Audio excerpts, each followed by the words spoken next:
After weeks of a government-imposed COVID-19 shutdown, hundreds of young Lebanese broke curfew to protest against economic hardships made worse by the pandemic. The clashes lasted for days and were particularly brutal in Tripoli, a city with one of the country's highest unemployment rates. Demonstrators hurled Molotov cocktails at a street lined with banks. The army swiftly cracked down. One protester was killed. Protesters like this one have been hiding out in safe houses to avoid government retaliation. He asked us to conceal his identity. الفكرة اللي لازم تتوضح إنه نحن منا هواة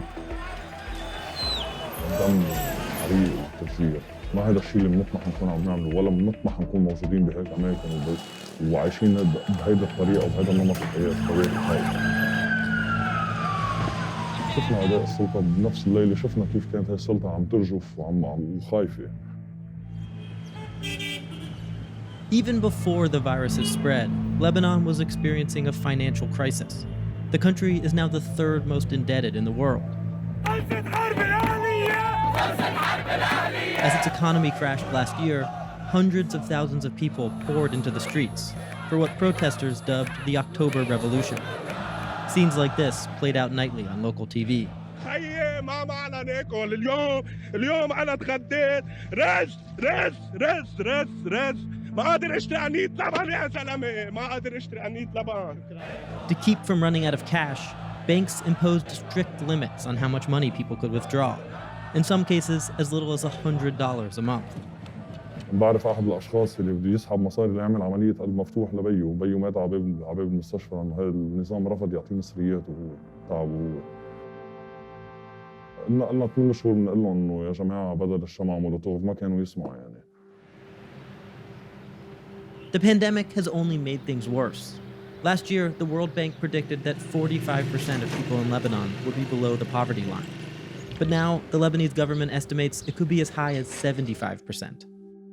A video of a man and pregnant woman eating from a dumpster in Beirut went viral.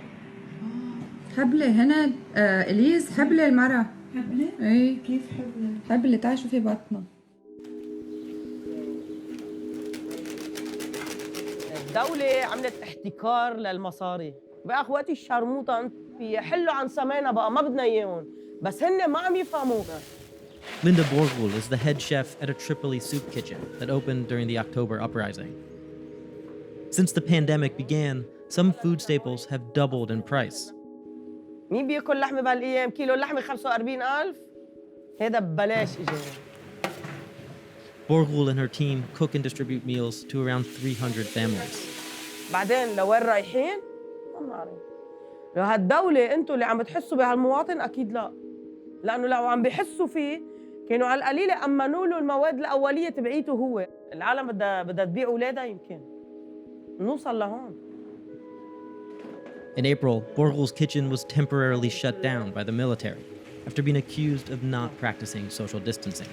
كورونا ونحن كنا عم نطبخ للناس للثوار وبنفس الوقت للشعب المحتاج. اجى الجيش وكسر الخيام، أخذ لنا من الأغراض تبعونا. اللي طلعنا فيهم هن هول الطناجر وجرات الغاز. والباقي كله أخذوا، ما ضل شيء عنا أبداً. In recent months, Lebanon's currency has plummeted to half of its official value against the dollar. That's only added to the resentments in places like Tripoli, which is home to some of the country's richest men. نفس الطريق تبع اقتصاد فنزويلا لما صارت العالم ترمي المصاري بالشارع بطل في إلى قيمة عملتهم. نحن هلأ بهيدي الأزمة إجمالا. بابا أي ساعة بدك تنزل؟ هلأ شوي تاني على التنتين. يلا أنا فايت حضر حالي. Samir Talib abandoned his university classes to start protesting 8 months ago. He and his father are headed to a memorial in honor of the protester who was killed on April 27th. بابا إله من أول تشرين كمان بينزل معنا على الأرض ومن العالم اللي كتير قايمين على الثورة وعلى العمل الثوري واللي من النوع اللي بيدفشني إنه نزال على الشارع ممنوع بقى تقعد بالبيت. عرفت كيف؟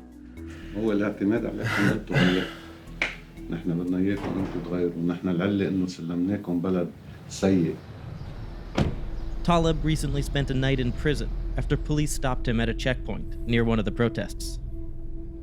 طلعنا على المخابرات لتاني يوم كان التحقيق.